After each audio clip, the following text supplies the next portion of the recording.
saya ada data, saya pernah tahu bahawa orang Malaysia hanya membaca 1.7 muka surat. Pengeluaran buku di Malaysia menjunam tahun ke tahun. Betul. Daripada, kita tak pernah mencapai judul 1% dari populasi penduduk, iaitu 33,000. Paling tinggi pun 20,000 kita tak pernah capai, Jamali. Penerbitan 20,000 judul pun kita tak pernah capai. Betul. Dan orang Malaysia membaca antara 12 ke 15 buah buku setahun. Itu pun dipacu oleh jumlah pembacaan mahasiswa universiti dan juga golongan atasan untuk mensubsidi jumlah golongan bawahan yang mungkin langsung tidak membaca. Dia panggil subsidize. Berarti hanya ada 20 ke 25% daripada mereka yang membaca jumlah yang banyak, tetapi oleh kerana UNESCO membuat kajian purata, berarti golongan pembaca yang tinggi telah mensubsidi golongan yang langsung tidak membaca, menjadikan kita ada 12 hingga 15 buku yang dibaca setiap tahun. Yang saya percaya, Jamali, ada orang tak habis satu buku pun sebulan. Ada mungkin orang yang tak membaca satu buku pun setahun. Kemudian saya mula melihat decline media konvensional hinggalah saya melihat penutupan akhbar, kemerosotan, pembuangan pekerja dalam untuk dianggap tahun 2020 adalah tahun 2018 hingga 2020 adalah tragedi media konvensional, di mana hampir 50% daripada mereka yang berada dalam media konvensional kehilangan kerja, sama ada BSS, MSS ataupun syarikat ditutup oleh bankrupt. Macam mana seorang Jamali Bashar ni dengan selenganya boleh pergi jadi founder dan berbuat The Patriot, yang ketika itu data menunjukkan bahawa perniagaan ilmu dalam bentuk penulisan, pembacaan dan portal dalam bahasa Melayu sedang menuju ke bankruptan. Apa yang buat kau jadi selenga buat benda tu, Jamali? Okey. Bismillahirrahmanirrahim. Pertama sekali saya nak ucapkan terima kasih kepada pihak Garasi TV sebab sudi menjemput saya untuk buat perkongsian, dan kepada Abang Zainal, terima kasih kerana sudi. Saya berbesar hati untuk berada dengan Garasi TV hari ini. Okey, cerita tentang The Patriots ni bermula tahun 2012, penghujung 2012. Tiga orang anak muda je, saya, Helmi Effendi, saya punya ketua editor sekarang, dengan seorang lagi Saiful Ramli, di Ampang Park yang memang dah roboh pun, di KFC tu. Jadi kita berbincang, saya kata saya nak buat satu portal yang boleh bawa orang lari daripada cerita politik. Okey, masa tu media sosial ni, masa tu media sosial tengah booming. Tahun 2010 media sosial booming, dan 2 tahun tu memang ceritanya kebanyakannya tentang politik. Jadi saya kata kita kena ada satu portal yang cerita tentang hal-hal lain. Saya kata contohnya sejarah, sains, falsafah dan sebagainya. Jadi saya kata jom kita buat satu portal untuk kita ketengahkan isu-isu ni, yang di mana bahan pembacaannya di Malaysia bukan tak ada, even dalam bahasa Melayu ada, tetapi saya nampak ada jurang penulisan di antara tulisan akademik dengan marhain. Jadi saya kata apa kata kita jadi dia punya jambatan untuk menterjemahkan karya-karya akademik ni dalam artikel yang lebih mudah difahami. Okey. Jadi sebab saya membesar dengan masa sekolah dulu dengan Dewan Pelajar, dengan Bintang Kecil dan sebagainya. Jadi bila saya besar tu saya baca Masa dan Mastika, tapi makin lama makin tahulah buku-buku majalah ni kebanyakannya bila dia nak ikut selera pembaca, jadi dia tukar kepada cerita-cerita perbomohan dan sebagainya.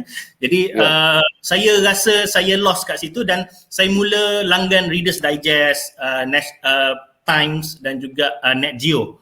Jadi saya kata benda ni kena ada lah dalam bahasa Melayu. Jadi kita cuba buat portal. Kita buat portal dengan saya mengumpul penulis-penulis sosial. Saya panggil penulis sosial sebab mereka ni rajin menulis di laman Facebook masing-masing. Jadi masa awal tu memang kita set up sebagai sebuah organisasi tanpa bayaran. Maksudnya memang sesiapa yang nak menulis kita ajak. Jadi saya cari mereka di media sosial, saya message, saya tanya nak tak join kami untuk buat. So pada awal tu kita dapat lebih kurang 172 orang penulis pelbagai bidang, dan ada di antara mereka yang aktif, ada yang tak aktif. So kita banyaklah tulis artikel. Saya rasa sepanjang 2012 kita mula sampai 2017, saya rasa lebih kurang 10,000 artikel juga kita dah tulis. 10,000 lebih artikel. Pelbagai bidang kita dah tulis. Jadi pada 2017 tu kita nampak ada permintaan tinggi untuk tulisan-tulisan Patriots ni dibukukan. Jadi kita bermula dengan e-magazine, kita kumpulkan balik, tapi saya opt untuk buat buku bercetak. Masa saya buat buku bercetak ni, ini saya nak cerita, nak bangga diri sikit. Masa tu buku indie tengah meletup. Tahun sebelumnya buku indie meletup sebab ada voucher buku. Jadi banyak penulis, apa orang kata, penerbit buku ada economic stimulus yang untuk membeli buku.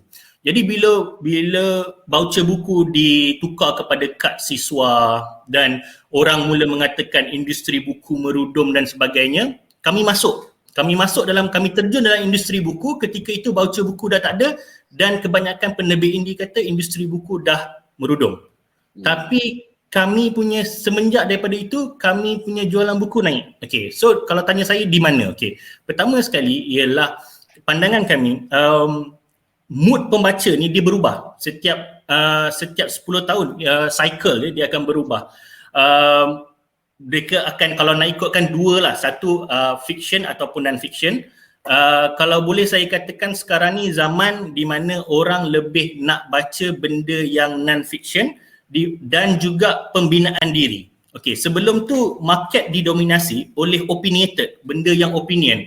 Orang pergi melancong cerita ke US, duduk sana sebulan dua, lepas tu dia balik, dia bandingkan negara kita dengan negara luar dan sebagainya. Benda ni semua opinionated daripada pandangan orang tentang falsafah dan sebagainya. Jadi benda-benda macam ni bagus, tapi dia tidak ada suntikan realism, dia tidak ada suntikan reality. So bila kami masuk, kami menulis tentang geopolitik semasa, tentang ekonomi dunia, tentang sains, benda-benda yang ada realism dan practicality, itu yang orang tengah cari. So itu antara, kalau tanya apa you punya resepi ataupun you punya portal dan juga you punya buku jadi benda yang orang cari, itulah dia. Sebenarnya mood pembaca dah ke arah realism, benda yang praktikal, benda yang mereka boleh praktikkan dalam hidup lah, yang menambah nilai.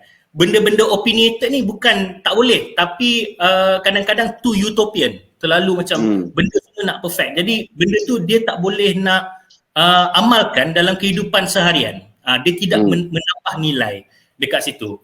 So jadi kita bawalah elemen realism ni, dan alhamdulillah masa tu kena pula dengan mood pembaca. Jadi itu yang menyebabkan Patriots ni semakin lama semakin ramai pembaca, dan juga buku-buku kami pun semakin lama semakin mendapat tempat lah. Itu sebenarnya. Tuan-tuan, saya sedang bercakap dengan saudara Jamali Bashar, pengasas The Patriot, portal dan juga penerbitan buku. Saya jemput anak muda ni stream 3 petang kerana kekaguman saya kepada usaha beliau. Sesuatu yang tak mungkin saya dapat lakukan. Waktu saya nak mulakan garasi ni pun, Jamali, saya ada interest untuk buat apa yang you buat. Tapi saya tak terbawa, Jamali. Sebab tu bila saya tengok you buat, saya rasa sangat kagum. Kerana saya rasa generasi you lebih mempunyai timbang tara untuk melalui proses keilmuan walaupun perlahan. Saya tak mampu. Saya memang impikan satu hari memiliki portal seperti ini, di mana setiap kali kalau saya mencari bahan untuk membaca apa yang saya panggil sebagai the best summarize, saya masih menganggap The Patriot adalah the best summarize. Terima kasih. Waktu saya nak, saya masih menganggap, waktu saya nak membaca Kamal Atatürk, summarize you all yang the best, kerana liberalkah Kamal Atatürk sebenarnya, bagus tu. Dan saya terjumpa artikel cosplay, saya kagum bila baca cosplay. Kemudian saya tak pernah melihat orang membuat summarize yang mudah dibaca dalam kurang 8 minit mengenai punca kejatuhan Andalusia. Saya tak pernah tahu apa rahsia di balik warna sejarah bendera Palestin, walaupun saya adalah seorang yang saya anggap pecinta Palestin. Saya temui semua dalam portal anda. Jadi saya rasa kagum. Dan kemudian saya bercakap pada Syarif Kadir. Saya kata, siapa pemilik portal? Dan saya terkejut. Dan hari ini saya berdepan dengan seorang anak muda yang mempunyai kepercayaan yang sangat tinggi. Saya baru saja mengakhiri jawatan saya sebagai pengarah acara Kuala Lumpur World Book Capital. Daripada seorang yang mempunyai keyakinan yang tinggi terhadap buku, akhirnya saya menjarakkan diri pada dunia perbukuan dan hanya menjadi penyokong daripada industri buku. Saya tak berani masuk. Cuma saya nak tanya dengan Jamali tadi, siapa yang ada interest? Maksudnya kan, Apa yang kau buat ni saya anggap kata yang terbaik. Tapi saya tahu datanya adalah orang Melayu tidak membaca. Datanya adalah orang Melayu bukan pemburu ilmu. Datanya orang Melayu ni adalah yang paling cerdik pun, kerja dia naik poster pagi-pagi candik orang dia. Dia anggap dia paling cerdik. Macam ni tau. Dia melihat satu level kecerdikan yang telah dibina dengan bertingkat-tingkat pengetahuan. Dia pasang tangga, dia letak satu bata di atas tangga, dia cuba condemn orang membina pengetahuan dengan menggunakan batu ilmu satu demi satu. Faham? Dia pasang tangga, dia letak satu je batu ilmu dia, kemudian dia anggap dia lebih pandai daripada orang yang mencari ilmu dengan membina batu-batu ilmu. Macam mana kau ada keyakinan yang tinggi ketika saya mempunyai sikap pesimis kepada orang Melayu terhadap budaya pembacaan? Kau boleh ajar abang untuk kembali yakin bahawa orang Melayu ni ada. Pasal kau dah run satu benda yang saya rasa, ya Allah, konten dia ni sangat luar biasa hingga seorang berusia 50-an macam saya masih membaca The Patriot kerana saya anggap kata di situlah saya dapat the best summarize. Kalau saya ada 8 minit untuk tahu satu benda. Apa yang mendorong kau buat semua benda tu, ada keyakinan yang kuat? Yang pertama bang, yang saya nampak ialah pembudayaan. Dunia sekarang ni, kita manusia ni memang kita ni fitrah ciptaan kita ni is herd mentality. Kita akan ikut trend, kita akan ikut budaya dan sebagainya. Jadi pertamanya sekali ialah bila kami tulis artikel-artikel tu dalam bahasa yang lebih mudah ataupun kita panggil sebagai pop academic, kita nak jadikan budaya ilmu ni ataupun budaya of knowing things ialah satu budaya yang cool. Kalau you tahu sejarah dunia, you cool. Kalau you tahu tentang sains, you cool. Kalau you tahu sejarah Melayu, you cool. Masa kita mula-mula awal, sebab Patriots ni forte kami sebenarnya sejarah Melayu. Kebanyakan yang kenal Patriots di awal-awalnya memang sejarah Melayu forte kami. Jadi masa awal kita buat tulis sejarah Melayu tu, saya bagi tahu tak ada siapa minat. Tapi hari ni sejarah Melayu tu dah cool dan kami bangga sebab kami antara yang berjaya membawa sejarah Melayu tu ke satu aras yang orang rasa benda tu tak jelik, benda tu tak regresif, benda tu tak kuno. Kan? Sebab bila saya berborak dengan orang kata kalau keluar negara dan berborak dengan seorang pemuda katalah di Jepun, kalau pemuda Jepun tu boleh cerita tentang sejarah Jepun, kita panggil dia knowledgeable. You are cultured people. You are knowledgeable. You pergi Europe, orang boleh cerita tentang sejarah Europe, kita kata dia knowledgeable. Tapi bila sampai dekat Malaysia, kita cakap pasal sejarah Melayu, orang kata benda ni regresif lah, benda ni kuno. Why are you talking about sejarah Melayu, sejarah-sejarah, benda ni apa benda ni semua. So saya nak tukar benda tu. Saya nampak, saya kata kalau kita berjaya budayakan, kita berjaya jadikan orang kenal sejarah diri sendiri tu sebagai something yang cool, something yang trending dan orang akan ikut. Dan benda tu true enough dan orang akan ikut. Dan kemudiannya tentang budaya membaca. Budaya membaca ni saya banyak perhati daripada pesta buku kepada jualan buku macam Big Bad Wolf dan sebagainya. Saya nampak ramai orang Melayu yang ke pesta-pesta buku ni. So maknanya pembacanya ada, cumanya mungkin nak kena lebih banyakkan pembacaan. Sebenarnya banyak lagi benda kalau saya nak cerita tentang perbukuan di Malaysia yang saya rasa banyak yang tak ada. Contoh-contohnya buku-buku DIY. Buku DIY dekat Malaysia ni kalau tak buku resepi,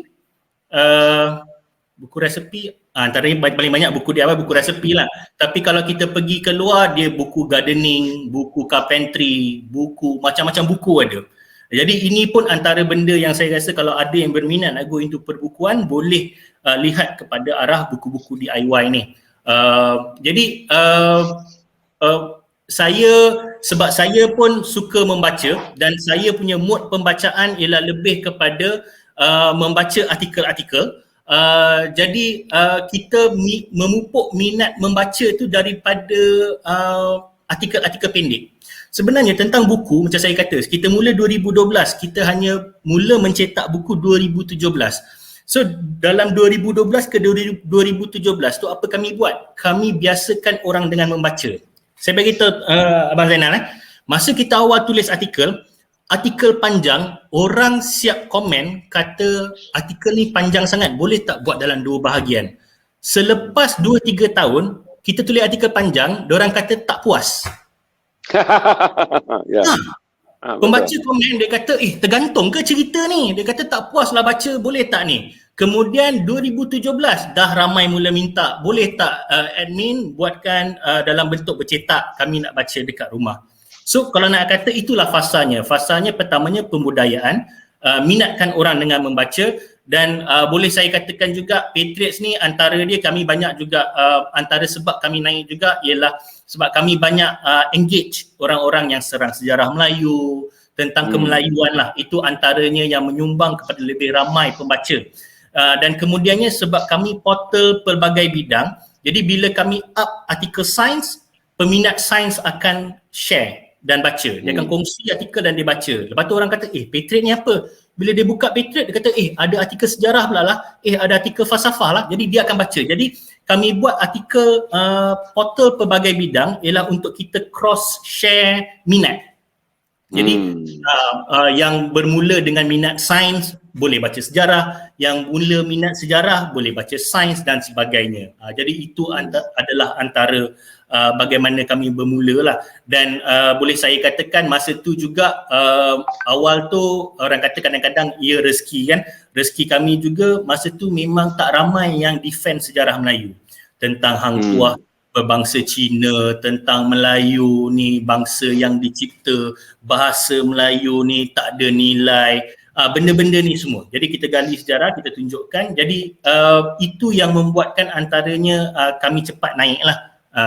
Knowing your market and knowing juga apa yang orang nak baca time tu ialah satu perkara yang penting. Itu on buku lah, media totally different.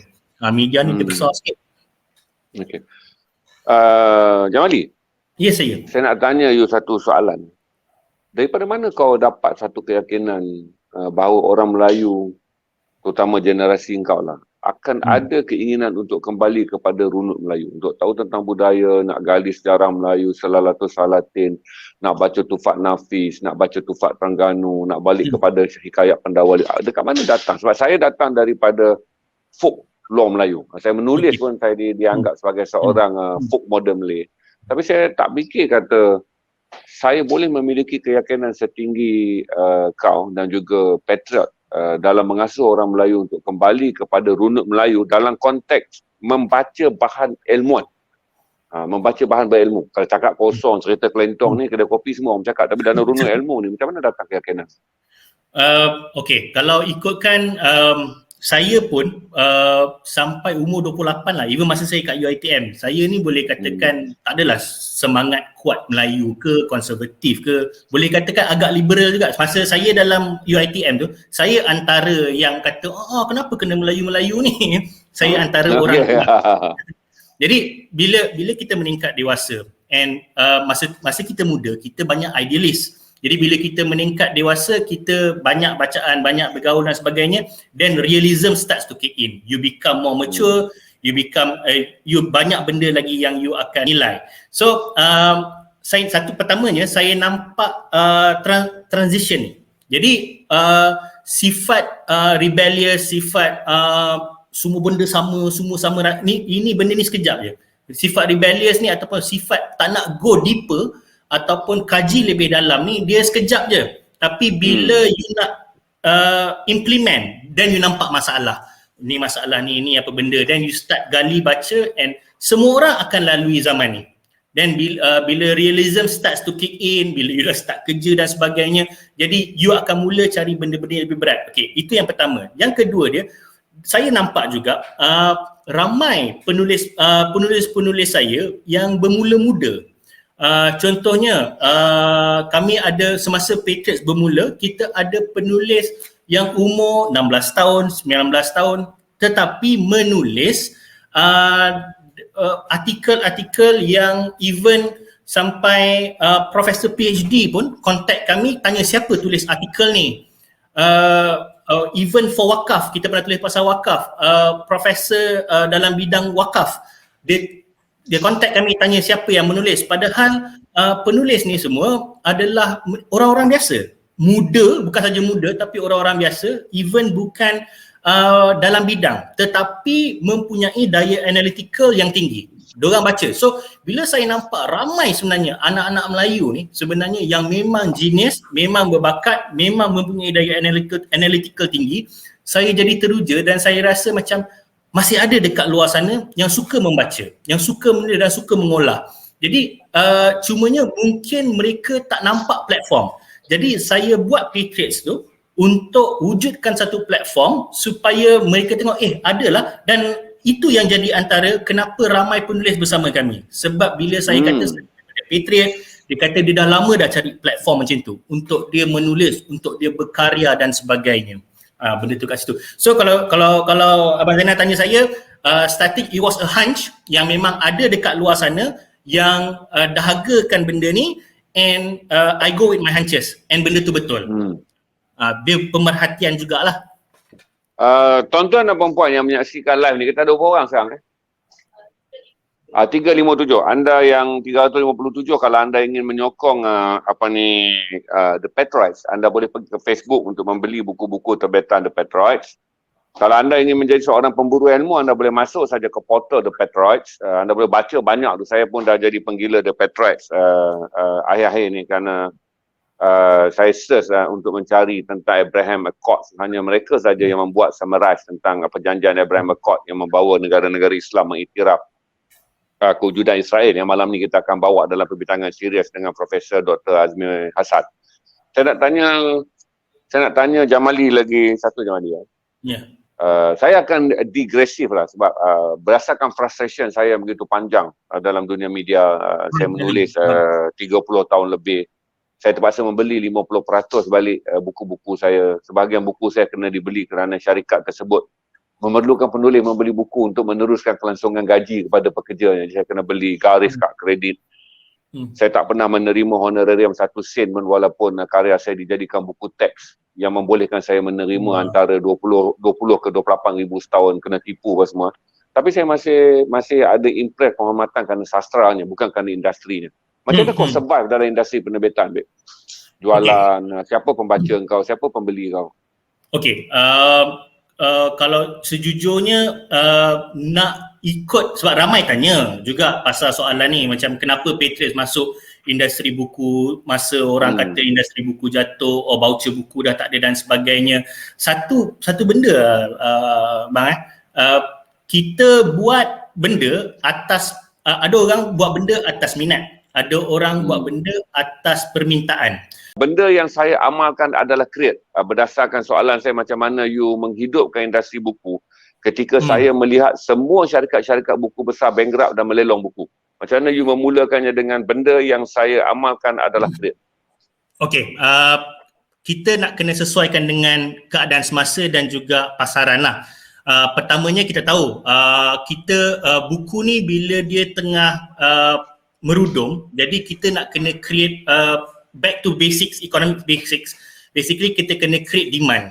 So macam mana kita create demand ialah dengan kita menjadikan macam saya kata tadi, pembudayaan, membaca tu cool dan sebagainya, dan benda ni dia akan snowball dan dia akan dengan sendirinya automatik orang akan minta pembacaan yang lebih berat, satu, ataupun pembacaan yang lebih panjang. Sebab kita tahu bila kita membaca, kita pun kadang tak puas.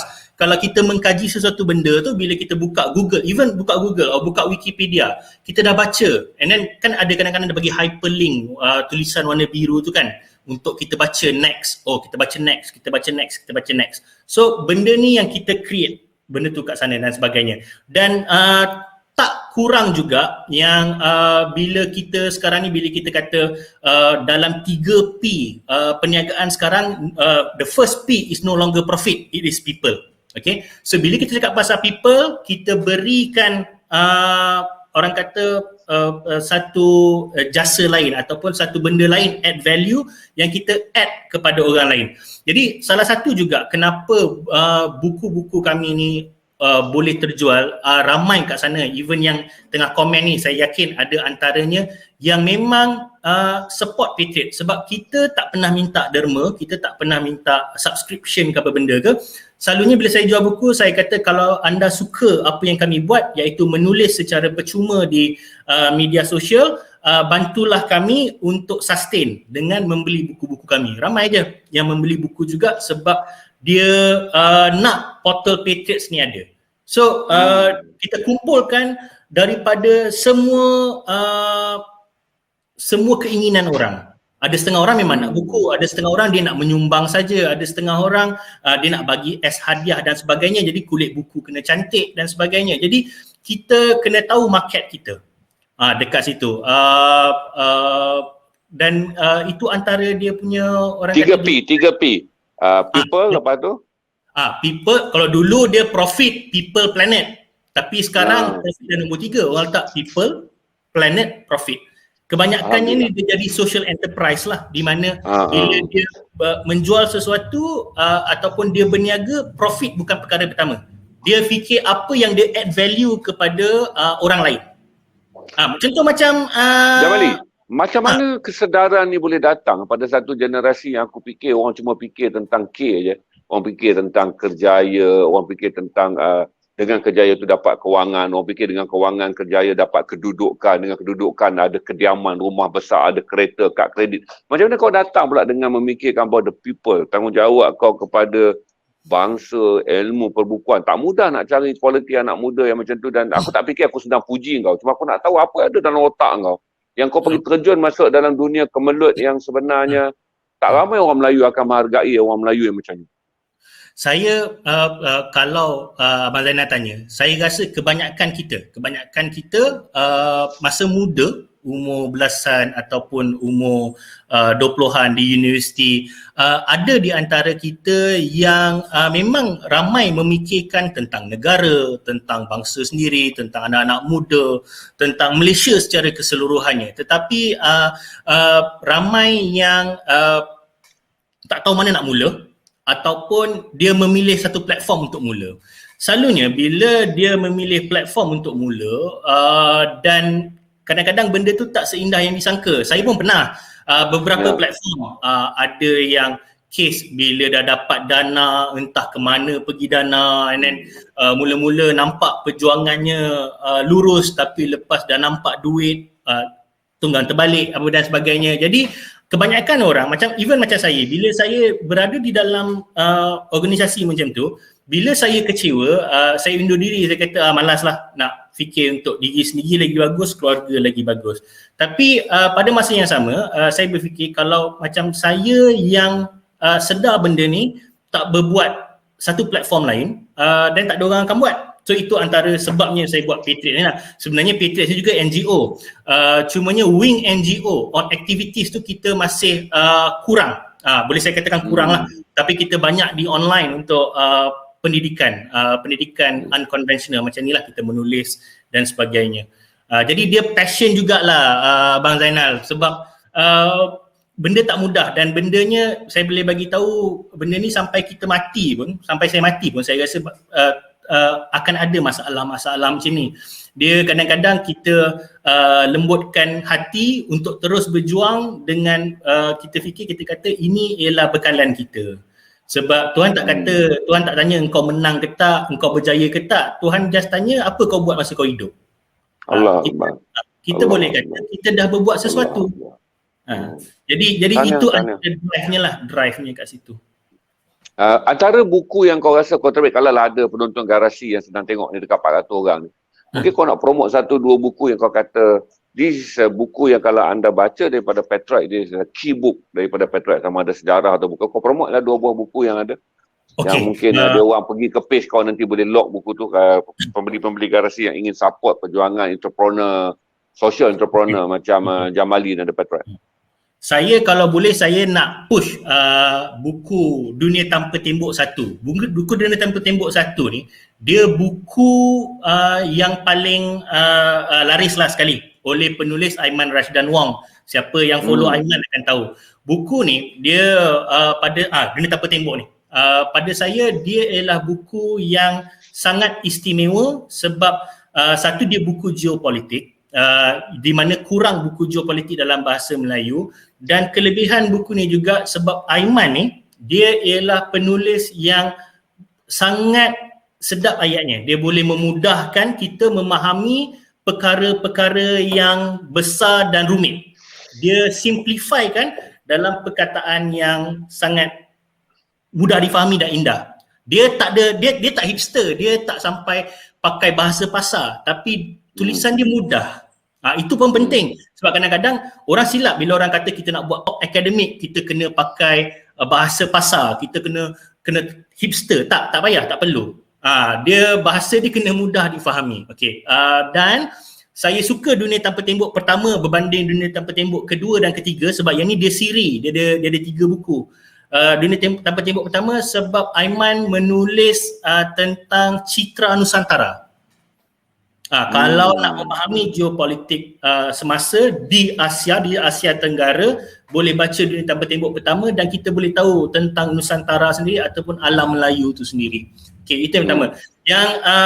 Yang lainnya mungkin saya nak propose juga, ini ialah buku-buku ketenteraan macam Malaysia Military Power ataupun ada kita buat buku Aku Seorang Patriot. Okey, tentang buku military ni sebenarnya memang kita dah agak buku military ni ialah antara buku yang slow sebab orang kita tak minat ketenteraan, Abang Zainal.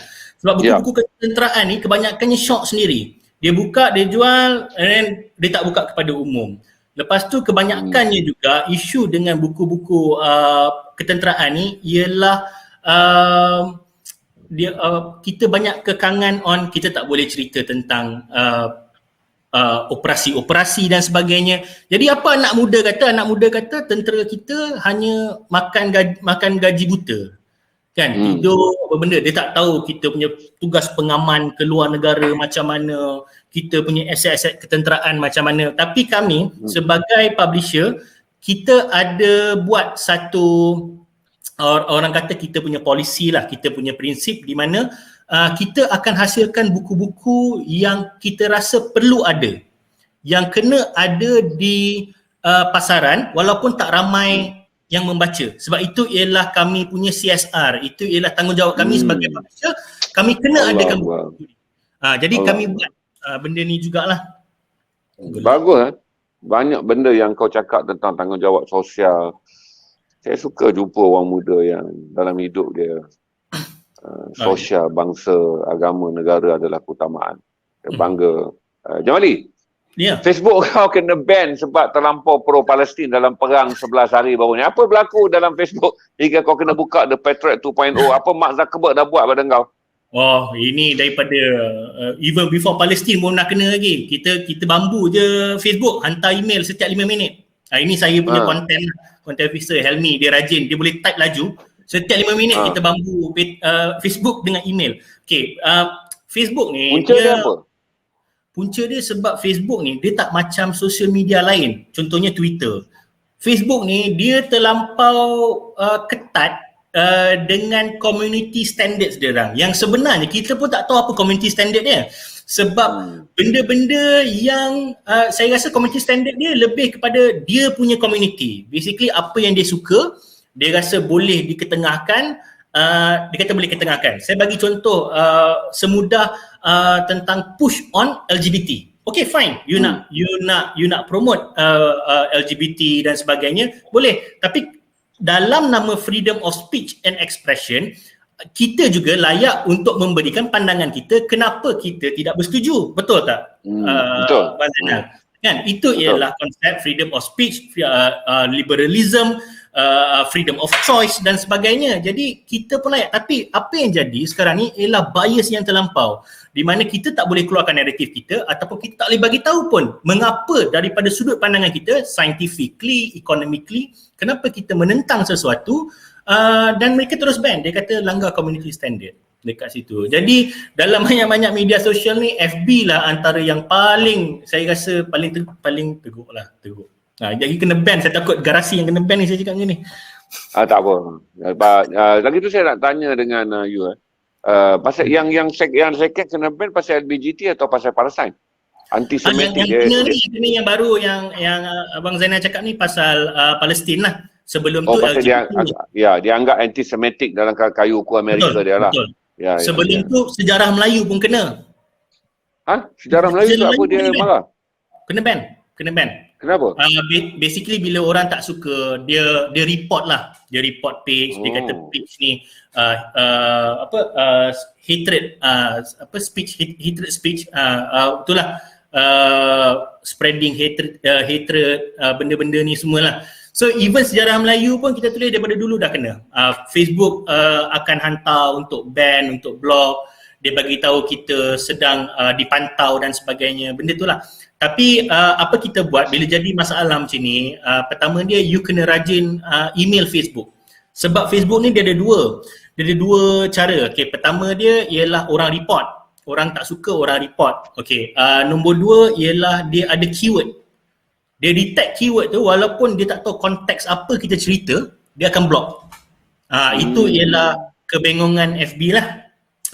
Even dulu pun kalau kita masuk sikit on media, dah tak, FB pun dah tak buat duit macam dulu. Dulu ramai saya rasa yang awal-awal buat duit daripada Facebook through FB ads tinggi. Tapi sekarang ni pun dah tak boleh lah.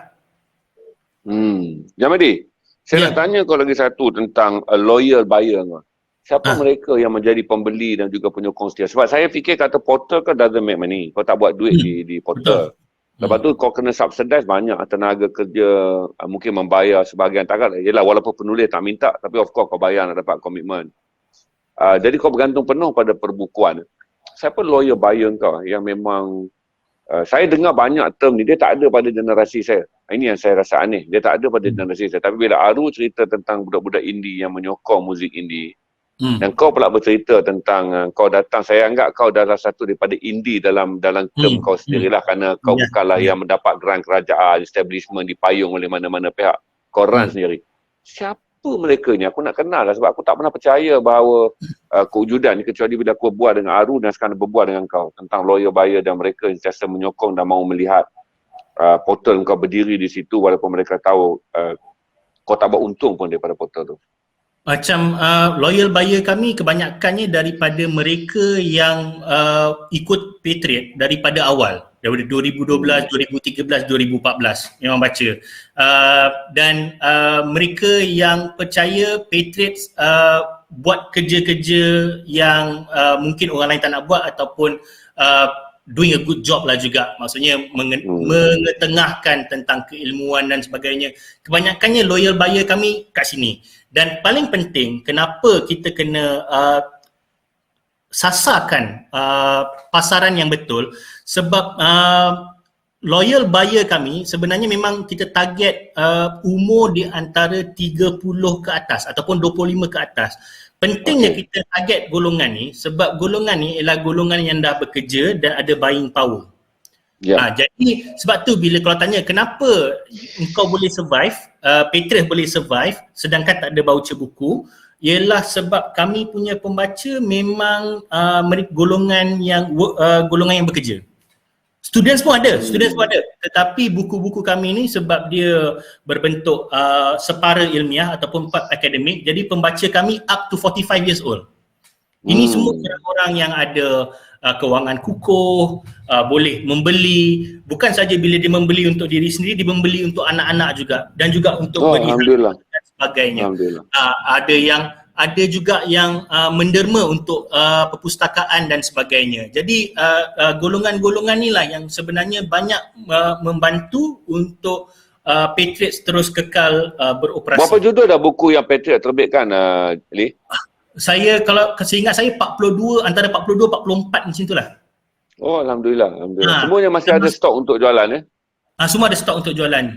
Tuan-tuan dan perempuan yang ikuti live ni, saya sarankan tuan-tuan untuklah masuk ke Facebook dia ataupun ke Shopee, dia orderlah 1-2 buku membeli sebagai tanda sokongan, kerana tak mudah kita nak berjumpa satu komuniti seperti The Patriot, pengasas dia seperti saudara Jamali Bashar ni, yang mengingatkan saya bahawa pada tahun-tahun saya membayangkan bahawa urat nadi anak muda orang Melayu telah mati pada minatnya untuk berjuang kepada bangsa di luar daripada platform politik dan populariti. Tapi masih ada anak-anak Melayu yang mahukan bangsanya menjadi cerdik, mahukan negara bangsanya dipandu oleh ilmu, mahukan negara bangsanya kekal.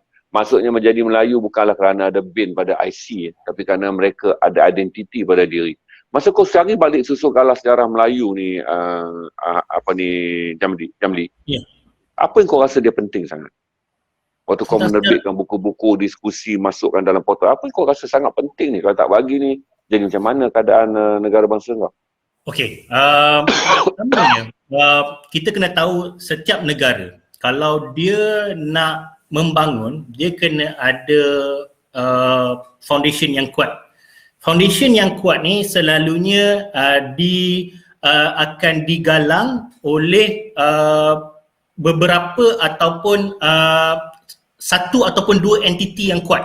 Dia boleh jadi national identity, dia boleh jadi bangsa dan sebagainya. Jadi untuk Malaysia menjadi sebuah negara yang kuat, yang kukuh, yang stabil, orang Melayu dia kena kuat. Sebab kenapa orang Melayu ni majoriti? Bukan sebab untuk mengawal, tak, dia kita cerita tentang kelangsungan negara. Jadi orang Melayu sebagai majoriti dia kena kuat. Kalau orang Melayu sebagai majoriti, macam orang kata banyak merempit, banyak isak dadah dan sebagainya, negara akan hancur. Sebab benda ni setiap negara, you tak boleh duduk dalam negara yang you duduk dalam comfort zone you tapi keliling you red zone yang besar. Maknanya kalau lebih ramai orang Melayu tak tentu hala dan sebagainya. Jadi sebagai tunjang negara dia kena kuat. Okey. Dan kekuatan ni dia kena dengan dibina atas dasar keilmuan lah. Dan daripada situ dia akan bercambah ke arah ekonomi, dan ekonomi ni pelbagai cabangnya lagi dan sebagainya. Jadi itu yang membuatkan kita betapa pentingnya untuk kita tanam balik sejarah ke dalam bangsa Melayu. Kita pernah duduk zaman Tun Mahathir. Tun Mahathir masa tu dia buat satu dasar, dia kata dasar pandang ke timur, kita pandang ke Jepun. Kalau kita pandang ke Jepun, saya selalu tanya, Jepun pandang ke mana? Kalau kita pandang ke Jepun untuk maju, Jepun pandang ke mana untuk maju? Jepun pandang sejarah dia. Ini yang benda yang kita gagal untuk faham. Di mana untuk sesuatu bangsa itu maju, dia kena tengok balik sejarah dia. Sama juga dengan Jepun. Jepun dia maju walaupun dia pergi ke US, dia belajar engineering from Ford, and then dia balik, dia buat engineer sendiri, Honda dan sebagainya. Tapi the main thing yang Jepun tak pernah berubah ialah dia bawa sejarah dia ke depan. Sama juga orang Melayu, kita boleh belajar daripada semua bangsa, kita boleh belajar daripada Jepun, tetapi untuk buat acuan kita, kita kena tengok sejarah kita balik. Apa kekuatan kita, kekuatan orang Melayu? Contohnya, kita adalah bangsa pelayar pertama laut lepas. Di zaman orang tak berani nak berlayar kat laut lepas sebab dia dulu orang takut nak berlayar, tak nampak darat, dia takut sesat. Dia panggil pelayaran pesisir kan. Jadi orang Melayu ialah bangsa pertama ataupun bangsa Austronesia ialah bangsa pertama yang berlayar di laut lepas. Kita ni bangsa yang tak takut cabaran. Kita bangsa yang amat responsif dan juga bangsa yang amat akomodatif. Sebab bila kat laut, kita tak tahu bila ribut taufan, bila bergelora laut dan sebagainya. Dan yang kita boleh buat ialah kita boleh kawal layar. Nak ke kanan, nak ke kiri, yang penting sampai destinasi. Dan itu ialah kekuatan orang Melayu. Sebab tu hari ni kita ni very accommodative. Kita ni bangsa yang sangat penyabar, kita ni bangsa yang menerima. We are like a sponge punya, orang kata, bangsa yang boleh menerima. Even masa zaman Melaka dulu, ketika Melaka sebagai pelabuhan di mana dalam catatan mengatakan sampai 200 kapal sehari, 200 kapal sehari berlabuh di Melaka. Jadi pelbagai bangsa dekat sana. Kita sebenarnya dah lama menjadi sebuah bangsa yang international. Cumanya sekarang ni kalau bila kita tak tahu sejarah kita, mulalah orang kata, saya bagi contoh, orang kata bahasa Melayu ni banyak bahasa kata pinjaman. Dia kata pinjam bahasa Portugis, Sanskrit dan sebagainya, bahasa Arab dan sebagainya, menunjukkan orang Melayu tak ada bahasa sendiri. Saya kata salah. Sebenarnya orang Melayu, bahasa Melayu ni banyak kata pinjaman sebab kita ialah bahasa yang evolve. Sebab kita masa tu terima banyak pedagang-pedagang luar. Jadi bahasa tu evolve dengan cepat. Dan ini ialah apa yang juga berlaku dalam English. English ni lagilah dengan Germanic, dengan Hispanic, dengan French, dengan apa benda semua kan. Sebab dia bahasa lingua franca. Jadi bahasa Melayu, dia jadi banyak kata pinjaman, dia banyak serap bahasa-bahasa lain sebab satu ketika dulu kita juga lingua franca. So benda ni kita tak patut Melayu, tak patut malu dengan bahasa Melayu. Man, sebenarnya kita patut rasa bangga sebab itu adalah bukti ampuh kita bangsa yang menerima. Kita menerima semua datang kat tempat kita. Jadi ini yang benda-benda yang kita nak kena tukar pemikiran orang. Contohnya orang kata orang Melayu ni dengan tak ada bahasa, dengan tak universalnya. Saya kata orang Melayu ni adalah antara bangsa yang you boleh tengok pelbagai jenis rupa. Ada yang muka macam India, ada muka macam Cina, ada muka macam-macam Eurasian dan sebagainya. Sebab orang Melayu ni dia dah jadi bangsa dunia lama. Sebab kita bangsa pelayar, kita kahwin campur, kita pergi tempat orang, contoh kampung Melayu di Sri Lanka. Kita ada banyak juga perkampungan di tempat lain. Kita berlayar ke sana dan kita tidak menjajah orang pun. Sepatutnya kalau kita dah ada teknologi pelayaran, kita boleh je keluar menjajah orang macam Mak Saleh buat. Tapi kita tak pernah menjajah orang. Menunjukkan kita ni sangat diplomasi, kita ni sangat menghargai bangsa lain, budaya lain, dan kita menghormati tempat lain juga. Jadi benda-benda ni yang saya rasa saya sakit hati bila orang attack orang Melayu, kata kita ni racist, kita ni tak fikir bangsa lain dan sebagainya. Saya rasa benda tu tak betul. Saya rasa kita antara negara yang sangat terbuka dan sangat akomodatif kepada orang lain. Benda-benda ni yang saya, antara benda-benda ni yang juga penyebab saya buat Patriot saya juga untuk Alhamdulillah. Untuk menjelaskan tentang keadaan ni. Alhamdulillah, bagus.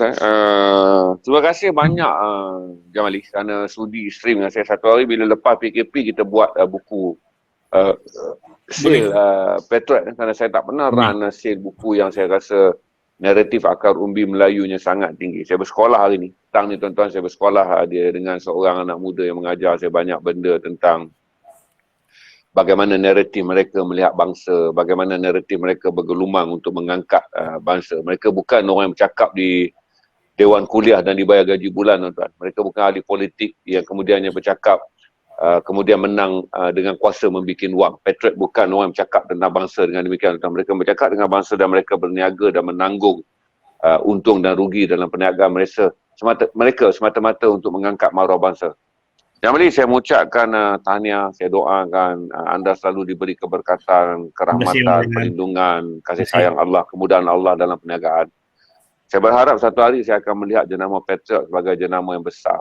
InsyaAllah. Yang membolehkan orang Melayu melihat bahawa mereka boleh berlindung di payung Patriot tanpa lagi berharap bahawa parti politik dan juga para penjaja bangsa yang bersembunyi di sebalik sudo Melayu ni.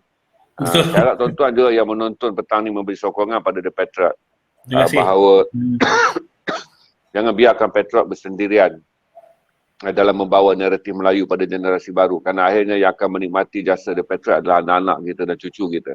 InsyaAllah. Kita mungkin menjadi orang yang terlewat, orang macam saya ni mungkin yang telah menjadi orang yang terlewat, tetapi memulakan pada usia tua lebih baik daripada tak memulakannya langsung. Jadi dengan ini saya memulakan sokongan saya kepada The Patriot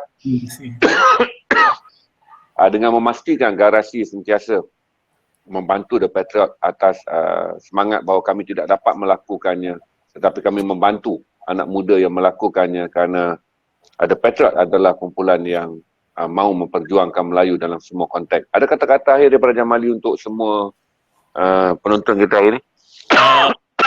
Kepada semua penonton hari ini, terima kasih. Saya ada baca beberapa, ada juga yang tanya soalan apa benda semua, mungkin tak berkesempatan dalam kesempatan ni, mungkin di lain kali. Terima kasih untuk semua sokongan. Teruskan membaca dan juga untuk Patriots terus kekal relevan dan kekal ni, kami alu-alukan sebarang kritikan untuk memajukan. InsyaAllah kalau ada apa-apa kritikan boleh ajukan kepada saya, sebab dalam Patriot saya seorang yang paling diplomasi, yang lain semua kebanyakannya very defensif. Saya okey je, boleh. Betul Tuan Haji, ada kadang-kadang ada orang dia very defensive kan, tapi Alhamdulillah I'm quite open. Kalau ada apa-apa nak berbincang, nak jemput, nak bagi kritikan, pembaharuan, silakan. Terima kasih semua. Saya ada satu pesan untuk anda dan juga yang menonton tentang kisah bagaimana seekor keldai yang berdiri di padang rumput. Yang kerja seekor keldai ini hanyalah merungut. seekor keldai yang tak sempat berfikir tentang dirinya keldai. Jadi apabila ada kuda yang berlari laju, dia merungut dengan mengatakan, begitu gelojoh dan begitu kuatnya kau kuda berlari hingga memenatkan dirimu. Hingga lalulah seekor unta, dan unta ni berkata pada keldai, kalau kamu terus duduk mengungut, kamu tak akan sampai ke mana-mana. Ikutlah aku, walaupun aku seekor unta, aku berjalan perlahan, tapi aku akan sampai. Maka kata seekor unta, lebih baik tidak ada daripada berjalan perlahan, lebih baik aku tunggu di sini. Hinggalah kemudian dia berpaling. Datanglah seekor singa yang sedang lapar menerpa. Dan dia menyebut, alangkah gelojohnya singa ini ketika dia sedang meragut leherku. Begitulah dia dalam hidup kita, Jamali. Janganlah jadi keldai. Saya jumpa banyak keldai yang dalam hidupnya macam saya katalah, ketika orang memasang tingkat ilmu, dia datang dengan membawa tangga dan meletak seketul batu. Kita memasang ilmu ni, setiap ketul batu adalah ilmu. Betul. Kalau kita tengok dalam filem saya lupa dah tajuk filem tu, tapi kita seorang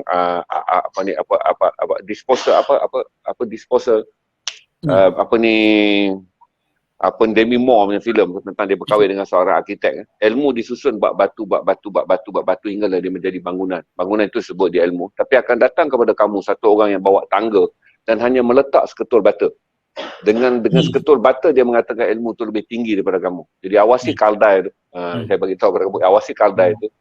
Lebih baik berlari mengikut kuda walaupun terkebelakang. Tapi kalau tak berdaya, eloklah mengikut unta walaupun perlahan, daripada menjadi seekor keldai yang akhirnya kerana bebelannya dia tak sedar bahawa nak dibam harimau pun dia masih terus membebel. Terima kasih banyak saudara Jamali. Kita akan stream lagi. Kali lepas ni kita akan stream dengan you promote buku supaya orang boleh log.